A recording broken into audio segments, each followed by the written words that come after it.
If you have a Volkswagen and it's hot outside, maybe your car's overheating. And if it is, one of the things that I see quite often is that somebody has put the wrong cooling fan in the car.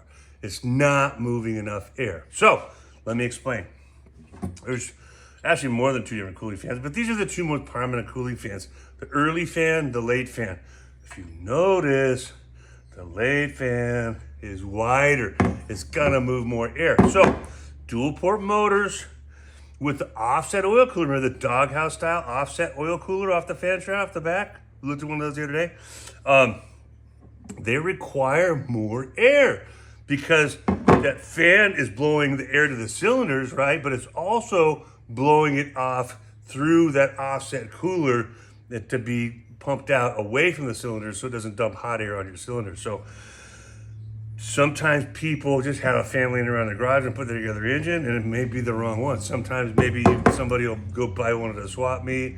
You know these Volkswagens, right? I mean, you just put parts together and make them work and they run until it gets hot, and then it gets nasty. So this may be your issue if you're overheating. It's common, way more common than it should be. The one last thing I want to say, the aftermarket fan shrouds, like the 36 horsepower fan shrouds, right? The ones that are kind of round like this instead of going out and back in like the stock one. Okay.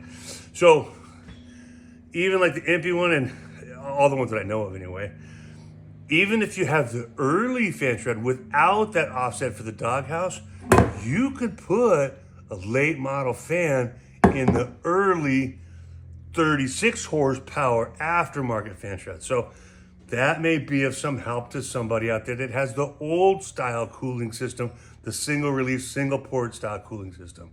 Anyway, there's just a couple of thoughts about overheating. Maybe we'll talk about some more thoughts about that while it's still hot out. It's like blistering here in Southern California. So anyway, thought you'd enjoy that.